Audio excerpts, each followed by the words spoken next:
And welcome, everyone. I'm Bill Newell, along with Phil Stacey, Matt Williams, and Nick Kukuru, and maybe Nick Giannino will be joining us here shortly. We'll see how that plays out. But I thought what we would do is we'd touch on baseball as we record Wednesday evening here, getting ready for Thursday.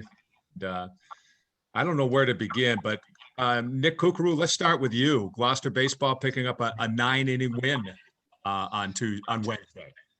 Yeah, that was kind of a battle for, at least near the top of the NEC North standings, but Gloucester wins 5-1 at Masconomet. Zach Abbott, 1 hit, no walks, 9 strikeouts. He went all 9 innings. Sounded like they had a big 9th inning. Zach Morris had 2 RBI hits in the 9th. He had one to make it 2-1, then he had another to make it 5-1 later in the inning. So it sounds like they had the bases loaded for a while there in the 9th. But yeah, that moves Gloucester to 9-3. They're 8-2 in the NEC. I believe that's first place in the North Division at the moment. They might have just separated themselves a little more with that win today, because I know Masco and Danvers were the 2 that were looming. Yeah, I think puts them up 2 games now. So nobody knows exactly which games of Danvers count and which don't, right? So. But they're 2 games up on Masco now, and at least 1 on Danvers, if not 2, with what, a week and a half to go here. So Gloucester's certainly in the driver's seat there in the NEC North. And had Masco won this game, it would have tied everybody. So that's a huge victory for the Fishermen on the road too. And Abbott, I mean, with pitch counts, I mean, the max is 120, 125, whatever it is. So he must have been efficient to get through 9. That's really impressive. Yeah, no walks. Usually you can tell early when he's got command of that fastball and he's not walking anybody, he could blow through innings pretty quickly with when he's all over the strike zone with his heater. Which that seems to be the prevailing notion with a lot of our guys this year. When they're not walking guys, they're getting a lot of strikeouts and pitching really well. Do you guys feel that the pitches are ahead of the hitters, even at this point? We're a month plus into the season. You hear about that in the major leagues where, record low ERA and whips at this point in the season across the league. Do you find the same thing at this level where you guys cover it closely? I think so. I think a lot of those high scoring games that we've seen have been more sloppy defense than, slugging. I know some teams can slug. Peabody has a few guys at the top of their order that can really hit. But for the most part, pitching and defense, you make fewer mistakes in the field, you're probably going to win. Yeah, I think that's what it is. It's the sloppiness in the field. I've seen a lot of sloppy baseball the last 2 weeks or so. Just people are just not making plays, and maybe that is also a consequence of the pitching we saw early in the year and of the strikeout craze, right? Because if you're getting a lot of strikeouts, you're not getting a lot of reps in the field, fielding ground balls, figuring out how to be smooth and things like that, right? So in that way, maybe the strikeouts are actually a detriment for some of these teams, because once people start shortening up the swing and putting the ball in play and making contact, you kind of forget how to field the ball and send it where it's supposed to go, right? Good point. Yeah, and I've seen a few funky plays I'd never seen before. I saw one last week where, Gloucester tried to turn a double play on a great play up the middle, and, the first baseman thought it got through for a hit, and he's going over to take the cutoff. Looking at the center fielder, and all of a sudden the throw from second base goes into first base and hits the fence in dead ball. It was an odd play, something I hadn't seen before. And there've been a few other ones. I had a softball game earlier this week where a girl just ran off the base and forgot how many outs there were in a big spot, 1-run game, and she just walked back to the dugout and got tagged out. So I don't know. I think the rustiness all around. I think we're still seeing it even with a little bit left in the season. Well, we've seen the Red Sox forget how many outs there are, and we saw the dopey first baseman a week ago, right? Start chasing that guy up the baseline back towards home plate. So I said to one of the baseball coaches in the area, I said, if the guys in the big leagues can't be expected to know this stuff, then there's no hope for you guys. I mean, we're in trouble. Yeah. Well, so on Wednesday, that pivotal game, as you mentioned, or actually pivotal inning, Nick Kukuru, that for Gloucester, that ninth inning makes a big difference, as you were saying, Matt, in the overall standings looking ahead here. Matt, I know you're tracking a couple of other scores here on Wednesday, including a Saugus 9-inning win over Peabody, 4-3. Any other games, Matt? I know you checking on some other games. Maybe you went mute on me here. Does that happen? It looks like he's having a little trouble there. Oh, I think I lost you. you're here. We hear you now. We hear you now. Man, we don't hear you. Yeah. Can you hear me? No. Now we can hear you. Yeah. All right. Well, I know Hamilton Wenham won again. They're in first place in the Cal Baker. They're doing really well pitching wise. And I don't think anybody's playing better than Marblehead right now. They've won 8 in a row to lead the NEC South. And that's the longest win streak that I have by them in my files that go back about 10, 15 years. It might be their longest win streak since 1992 for Marblehead High, 8 in a row now. So I was going to say when Tarasuik was a freshman, Danny, God, I can't think of his last name. His father was a great football player there at UMass. Jason Glass, I think, was on that team too. And I believe they won the state title that season. That's right. Yeah. They won 6 in a row in the postseason, and I believe they won a couple in a row to qualify as well. So 8 in a row. I mean, that's that's pretty good. I mean, there's a lot of seasons you go back and look in the 90s when they didn't win 8 games in a year. So, pretty good to be playing that way over there. And they're getting it from a lot of different places. They're getting it from pitching. They got lefties, they got righties, they got a lot of good matchups. They're a smart team. They're a really fast team with some great base runners. So, somewhat quietly, they're putting together one of the better seasons around, and I think they're going to be a real threat come state tournament team. Marblehead is, and that's just really good to see. They're obviously were one of the teams hit hardest by the pandemic, and obviously losing the late Steve Gridley, who we've talked about before.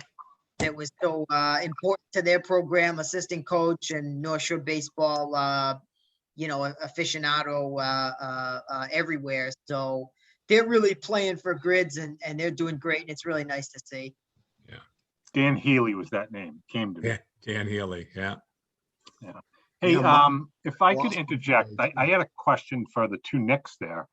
Kookaroo first, but it's the same question for both. Were you surprised by the outcome of that Gloucester Peabody softball score on Tuesday? I mean, 10-0 in Peabody's favor. I figured maybe Peabody might have been a slight favorite after winning that first game, but that seemed like a crazy score to me. It was 8-0, but 8-0. Okay, all right. But 10-0. The record's 10-0. 10-0. That's what Yeah. I think if they were playing in Gloucester, maybe it would have been a little closer. Gloucester's field is much more spacious. The wind's usually blowing in there. But now at Peabody, I know Gloucester's got the pitch and they play defense, but they don't have a ton of firepower in that lineup. I don't know if they have the firepower just to kind of keep up with a lineup like Peabody's, which looks like it's the class of the NEC. It looks like their pitching's the class of the NEC too, for that matter. Yeah, it seemed like Betancourt threw a great game, Nino. Yeah, every time I've seen her pitch, she's been excellent. For a freshman, it's just incredible the kind of control she has and poise on the mound. I mean, she really throws all strikes, it seems like. Very limited walks. I think she may have hit one batter, but she just, she's got good pace on her pitches. She spots them well and keeps hitters off balance. She's been very impressive, and her sister behind the plate has been excellent. She threw out a couple runners this past game against Gloucester, and the Gloucester coach was saying, she threw out one of our best stealers by about 5 or 6 feet. And, when you have that behind the plate, that really changes, how they run the base pass. But Peabody's super well balanced. They're young, they're talented. They got pitching, they got hitting. I expected them to beat Gloucester 8-0. Maybe it was a little bit of a stretch. I mean, through 3 innings, it was super close. Neither team had a hit, and then the Peabody bats kind of woke up and hit those 3 long balls. But, maybe if they met again, it would be a little closer. I think it was 4-0 or 4-1 the first time they played. So, Gloucester's a talented team. I'm not taking anything away from them, but Peabody seems like a wagon this year. I mean, they must have 20 home runs, and Greco's got 4, right? Lemazny must have 3 or 4. Out of the 9, out of the 9 hitters, I think 6 or 7 have at least 1 bomb. I mean, that's like home run power up and down the lineup is pretty crazy. Yeah, every single hitter in their rotation is a threat. I don't think they all got hits this past game, but they're all capable of getting big hits, that's for sure, and they can all hit for power.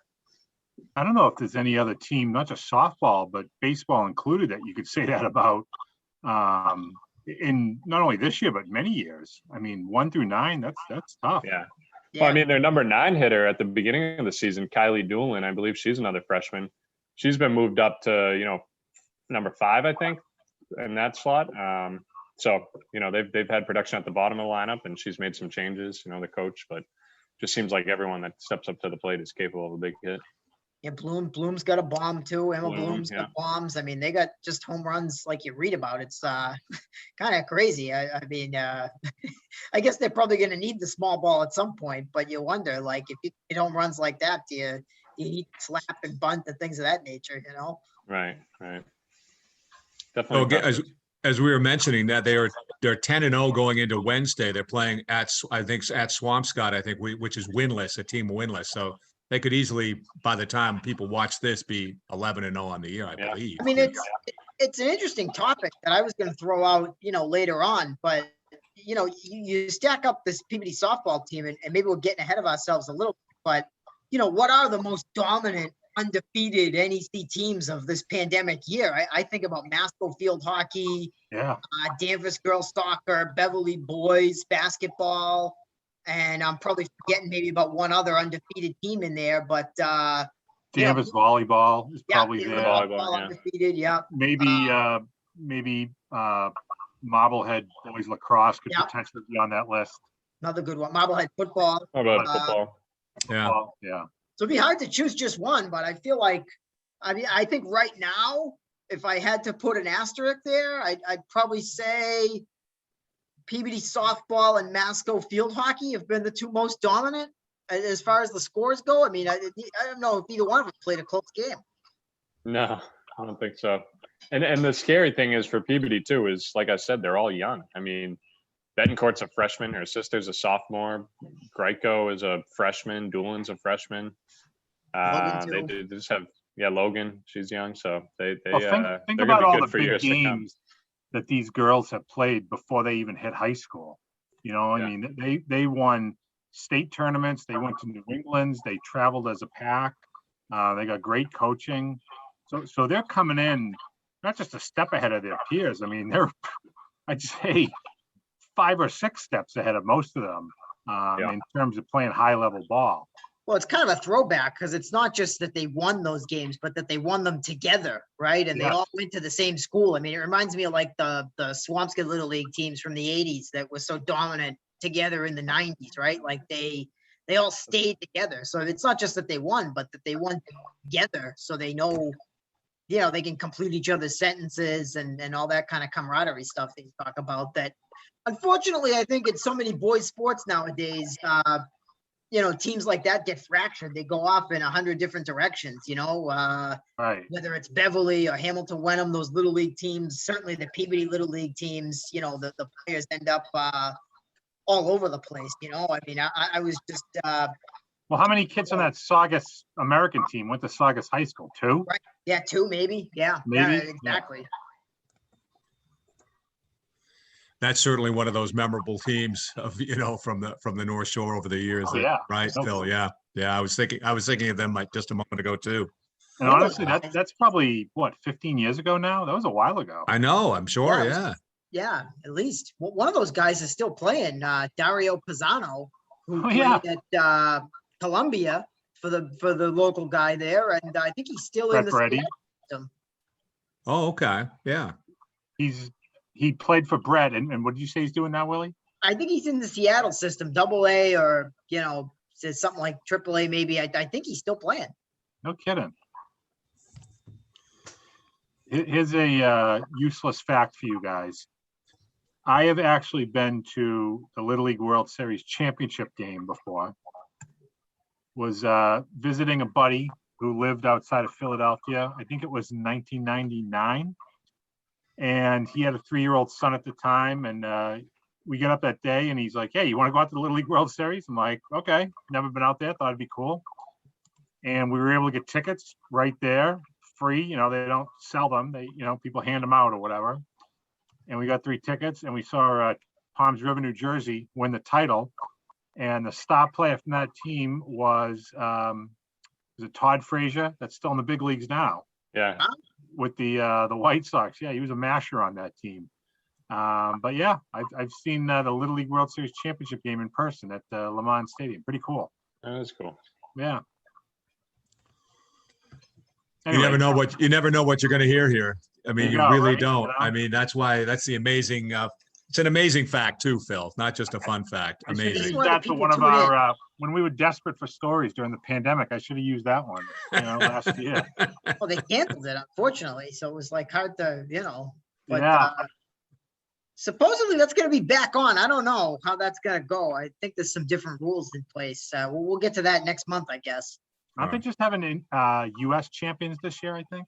Well, so I don't know. I heard, and this was like 3 months ago before, the vaccines really took effect and things really opened up. I heard that, like, in order to advance past the states, you would have to agree to quarantine for a certain length of time. And that there were a lot of teams and states that were, thinking about maybe not doing that and just doing the states. But I don't know if that's changed, because everything's so much better now than it was then and all that kind of stuff. So we'll have to, catch up on all of our pitch count rules and Little League stuff here next month. Yeah, because, kids that age may or may not have been quarantined yet. I mean, I know my own kids are, 1 is and 2 aren't as far as, eligible. So that could play into it too. Speaking of Little League, Gloucester will actually be hosting the Williamsport State Finals. It's July 29th to August 1st over at Boudreaux Field. So be some good. Cool. Hopefully there'll be a local team. Usually there's a decent chance one of the local teams gets in out of that Section 4. I think 2 of the sections are North Shore sections. So yeah, you got a 50% chance. Someone local is going to be there. Yep. And where Beverly's held it a few times in the past, the Harry Ball Field, it's always a great take. You get people from all around the state, obviously, come out, watch the games. And, that's a real nice spot down there in Gloucester, Nick. And I'm sure they've done work to it since I've seen it last, too, to get ready for this summer. Oh, yeah. Nick, you ought to have Phil throw the first pitch out there or something like that. I mean, you know what I'm saying? With someone with his background. No. Lisa Olson should be throwing the first pitch out down there. From what I'm hearing, that might be exactly what they're looking to do. Really? Yeah, I mean, it should be. She's a legend. Yeah. Yep. Sure is. All right. Hey, Phil, I'm looking at the clock here, glancing back a little over to my left or right, whatever it is. And maybe just give us a quick lacrosse update for the listeners here. Nothing would make me happier. I could absolutely do that. So today, on Wednesday anyway, by the time you hear this, it'll be Thursday, but great win for Essex Tech today. They're rolling. They have 1 loss now, and they beat previously undefeated Lowell Catholic. They walloped them actually 14-6. Calvin Helene, who's the area's leading scorer, he had 7 goals and 4 assists for 11 points today. That's tops of any player in the North Shore this year. Matthew Powers, 4 goals and an assist. Tyler Geary from Salem, a goal and 2 assists. Freshman Damian Burkstecker with 11 saves. They really took command. 7-1 after the first quarter, won a ton of faceoffs with Fisher Gadboy winning most of those. Really, really nice job by Sean Parsons and his team. Yes, they're Division III. I wrote about them a few weeks ago, and they don't play the competition that many of our schools do. But that's through no fault of their own. They play the schedule they have. They're 10-1 now. Helene's got 67 points. That far outpaces anybody else in the area. Their only loss, they lost to Shawsheen about 3 weeks ago, and they got revenge 2 days later against that same team. So it'll be interesting to see what happens in the postseason. I think that the Hawks are one of those teams, and we see it in the Cape Ann League and Northeastern Conference locally too. You don't know how a team that does well playing only within its own division, which most of our teams are doing, how are they going to fare when they get outside the division and perhaps play teams with lesser records, but from a stronger league? It'll be a real test to see how Essex Tech does. But hey, within league play, they're rolling. They're 10-1. They're doing great, and really happy for those guys after a big win today. Elsewhere, still have 3 undefeated teams. In St. John's Prep, they're 9-0. Ipswich is 9-0, and Marblehead is 9-0. Marblehead plays Masconomet Thursday. St. John's Prep has a game with BC High, which should be a good test for them, on one of the stronger teams in the South, on Friday. And Ipswich, I believe, is off until next week. But, hey, so far so good. We get some real good teams. And Danvers won again today. Cougs, they beat Gloucester, I want to say. It's kind of lopsided, 12-1 maybe. So even Gloucester, even Danvers is playing really, really well now. Danvers is 8-2. So Wes Chittick doing a nice job over there. Christian Harvey, Christian Burke, Nick Tavares, Colby Dunham, Lucas Rodker, Donovan Burstecker, the junior brother of the Essex Tech goalie, Damian Burstecker. Donovan is a strong goalie for the Falcons as well. So it's a nice play all the way around. Hey, on Wednesday, the Celtics announced that Danny Ainge, the GM, was going to step down, retire, and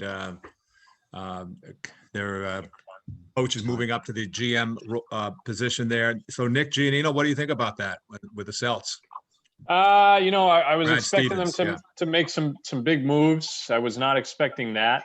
My first thought is, maybe that had something to do with the Celtics' poor play this year. I know all the injuries and COVID stuff, that's one thing, but that could have been a distraction in the locker room if that was in place, and a plan in place to do that at the end of the season. I mean, they announced the news 12 hours after they lost in the playoffs. So, that was a decision that had already been made and they just hadn't announced it yet. I'm wondering if that had anything to do with, the Celtics' non-cohesiveness, I guess, as a team this year. Maybe that was an added distraction. But in any case, I think it's a solid move. Brad gets to stay in the organization. We'll see what he's made of as a GM. He's going to have his hands full this offseason, finding a new head coach and fixing this roster. They definitely need to bolster that bench. They're not going to get it done with the players they had coming off the bench this year. Certainly need some changes there. We don't know what's going to happen with, Marcus Smart. Even Jaylen Brown is up for debate, whether or not they're going to keep him with Jason Tatum or what they'd be able to get in return for him. So there's a lot of question marks, but I think overall, I'm with the move. I'm for it. I think, Ainge did his part here. He won a championship, and it's time for someone else to take over. Brad Stevens is only 44 years old. He's never kind of been in that sort of role. So it's going to be interesting to see, if he can make some of these big moves and get them going in the right direction. But yeah, initial reaction is may have had something to do with their poor play this season, but on a good note, I think it's they're moving in the right direction. All right. One thing to add too is the head coach. I wrote a column today. I think 2 candidates that I was looking at are Chauncey Billups and Sam Cassell, both former players, both spent time in Boston, both champions. I think the Celtics need someone that can relate to the players, someone younger that they can, that they'll respect and buy into. I don't think the right move would be getting one of these, ex-coaches turned analysts or an older coach who's, been there, done that. I think they need fresh blood in there. Is Hubie Brown still available? I'm not sure. He's still announcing, which is remarkable. He's got to be in his 80s by now, but definitely not coaching anytime soon. Too bad they couldn't get Tom Thibodeau.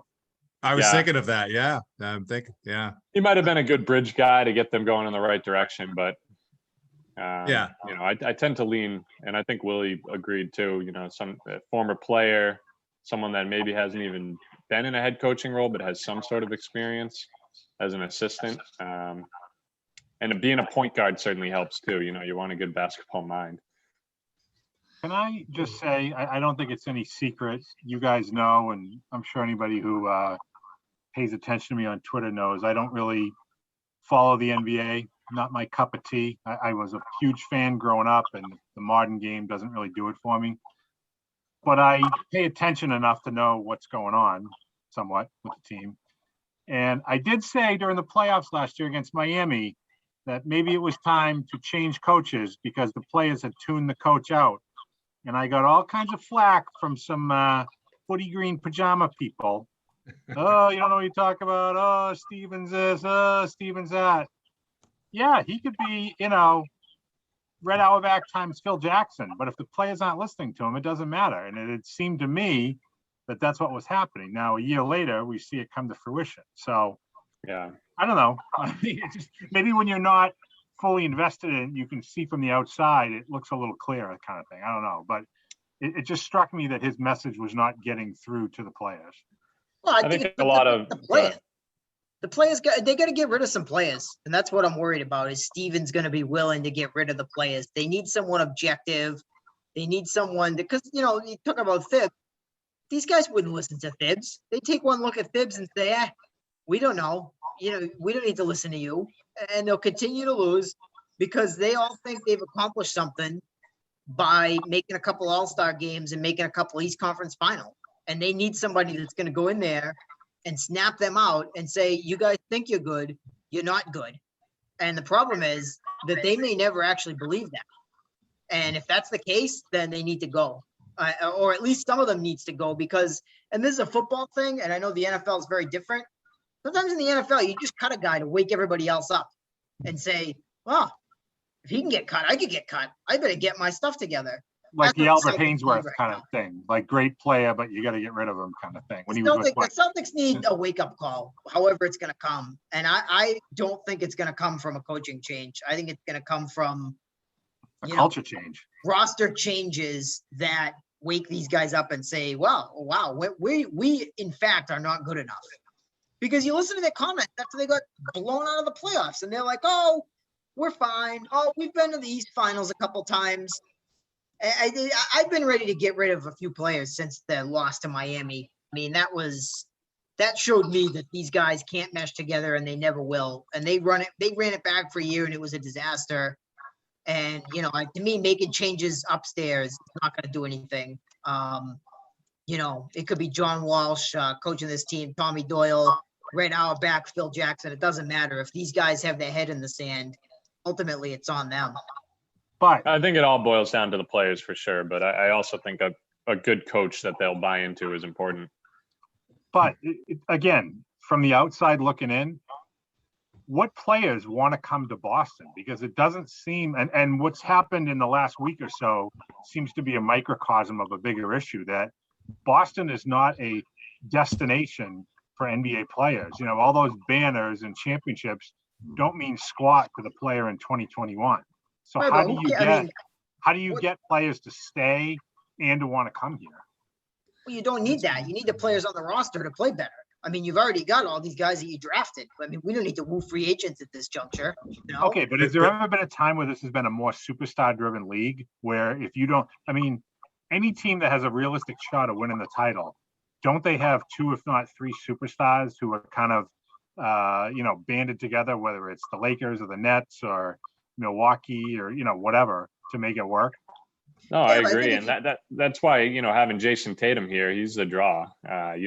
Guys are going to come because they want to play with Jason Tatum and they realize how good he is. Like what the Nets did, they just, a couple guys just teamed up. They had, they got Kyrie and Durant, and then Harden's like, well, I want to go play there. It's all about. But isn't Brooklyn different than Boston though? Like Brooklyn, you got New York City, you got a million things to do. Like Boston, I don't know. That again, it just seems to me like it's not a destination for NBA players. I think it depends on the player, but. Well, I got two things there. First, I think if you look at most of the good teams, with the exception of LA, and that's just because they're LA, they drafted their stuff. Milwaukee did, Philadelphia did. Like the real contenders, most of them got them in the draft, which is what the Celtics did. And I think if you look at Brooklyn, which I think they're going to lose to Milwaukee anyway. I don't think they're really, as good as they think they are. I don't think they have any depth and any front court. I think Giannis is going to eat them up. But I also think one of the reasons Danny Ainge isn't here anymore, he could have had James Harden. He could have outbid them. He decided not to. He decided not to roll that dice. he decided too many times not to roll the dice on players that maybe could have put this team over the top over the years. Jimmy Butler moved. Danny Ainge didn't want him. Paul George moved. Danny Ainge didn't want him. Kawhi Leonard moved, won a championship. Danny Ainge didn't want to give up his precious lottery picks to get him. James Harden, same thing. You look at all those moves together, wow. I mean, maybe Ainge has lost the touch a little bit, and maybe he fell in love with the draft picks instead of these established players, and that's one of the reasons that he is retiring. Yeah. They say what you want about him, though, but he got good players here one way or another. He wasn't perfect. I'd say I'd probably give him the biggest share of the blame pie probably for this current season that just ended. But he has a track record of getting good players here, and I don't know if Brad Stevens can do that yet. He has yet to show us he can. He hasn't been in the role yet, so there's no way to find out. But Ainge kept them consistently relevant, even if we didn't like some of his moves. I mean, I didn't like some of his moves, but he always had good players here, and this isn't an easy place to lure good players into. Yeah, I'm with you. I also think that we haven't heard the last of Danny Ainge. I think he's going to be heavily involved with the moves this offseason before completely stepping down. He's retired, but he's not just gonna leave and that's it. I think he's gonna be a big part of what they do still this summer. If nothing else, he'll probably go, but I think he's gonna be by Steven's side through all this. The way you said that, we haven't heard the last of him, makes it sound like he's a movie villain. Yeah. Yeah. Like, It's crazy, the league. I mean, you look at Miami, right? I mean, they were the bee's knees just 1 year ago, and they got broomed out in the first round, embarrassed, same as the Celtics, right? So you can go from the penthouse to the outhouse pretty quick in this league. Out of this whole conversation, I'm just stunned at how much Matt Williams knows about the Celtics. Very impressive, Matt. Terrific I don't know job. about Yeah. that. I mean, it could be, these are my opinions. They could all be like wrong, but That's fair. Fair enough. Hey, Phil, I think we got a minute we can take here. Do you want to just drop a note on the Bruins here for us? I know you've been following them closely. Yeah. So haven't been to all 4 of the home playoff games so far. Definitely different with fans back in the building at full capacity. The last 2, it's been loud. A lot of people getting a lot out after having been cooped up for a while, not having been to a sporting event. As for the team on the ice, I figured this was going to go 7 because the Islanders are a pain in the butt, and they're a better team than people give them credit for, and they capitalize on your mistakes. They're not better than the Bruins, but they play a smart system. They have decent goaltending with Varlamov, Matt Barzal. For anybody who follows the Bruins and knows about their draft in 2015 knows who Matt Barzal is. That they were the better team in game 2, and they won that game in overtime. So the Bruins need at least a split for these 2 games coming up in Long Island at the Barclays Center. Obviously, they'd love to win both games, but a split would at least put them 2-2 back home with 2 home games out of the next possible 3. Got to watch Tuukka Rask and see how he's feeling. If he's not up to par, looked like he might have been, his injury from earlier this season might have acted up a little bit in game 2. Jeremy Swayman will be at the ready, but they'll ride Rask as long as he's healthy enough to go. I wonder, Phil, do you think, because we've seen so many times lately, right? Even look at the Islanders flip-flopping goalies, like, would it make sense to get Swayman a game somewhere just so that, if you think Tuukka's leg's going to fall off or whatever, maybe in the next round, right? Because he's, it's starting to fray, right? Like, does it make sense to get this kid a game just so that when he does have to play, it hasn't been so long, or just to get Rask a rest? I mean, it seems to me that fewer teams are having one goalie play all 30 playoff games in this day and age. And I just wonder if maybe there's a soft landing spot in there where maybe they can get this kid a game. And I don't know if there is, because I don't know if you want to give him his first playoff game on the road, right? I don't know, but it seems like maybe some trend in the league here with maybe giving a guy a rest. It's an awfully fine line, Willie, because you look at what Vegas did the other night when they opened up against Colorado. They throw Robin Leonard in, who hadn't played in a month and a half, after Marc-Andre Fleury went the first 7 to beat, not St. Louis, to beat Minnesota. And Leonard got lit up. It was 2-0 right off the bat. It was 4-0. I think the final score was 7-1. So didn't work out too well for them. On the flip side, the Bruins have faced 5 different goalies in their first 7 games, which is kind of crazy. They saw 3 from Washington. They've seen both of the Islanders goalies, and that's not even their third goalie. Corey Schneider from Marblehead would be the third goalie for the Islanders. They haven't seen him yet, but I don't know. If you knew that Rask was hurting, yeah, but do you throw a rookie in as well as he played in the regular season into a tie series on the road, which could swing momentum? I don't know if I'd go there. I think they have enough confidence in him that he'd be ready to go if needed, whether it was through injury or they just felt like Rask wasn't playing up to par. But to voluntarily start him, I don't think they would do that.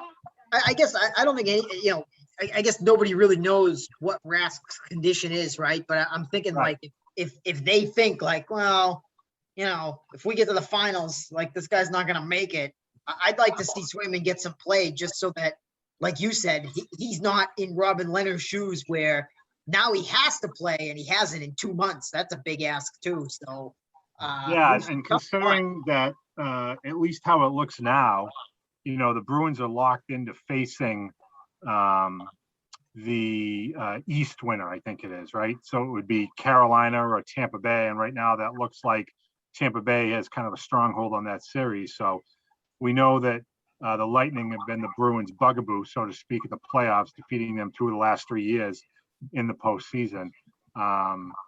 So the Bruins are going to have to find some way, if they can get by the Islanders, to defeat Tampa Bay. Now, granted, Tuukka didn't play last year against Tampa Bay. That was all Jaro Halak, if you remember right, because Tuukka left the bubble and went home, as I'm sure, Nino, you remember. Yeah. Big day. Yeah. I'm sure too. I guess that's it. On the flip side of that, I'm talking about trends, Vasilevsky for Tampa is the opposite. I mean, he's going to play every game. The 2 Canadian teams aren't taking Carey Price or Connor Hellebuck out of the net either. So they're all probably the Avalanche of Grubauer. Right. Guys, we are right up against the clock here, so we have basically 0 time left here. The fans want goalie talk. I know. Hey, don't forget the ALS game today. Pete Frady's ALS game Thursday at St. John's Prep. BC High, Willie, or is it Zavarian? BC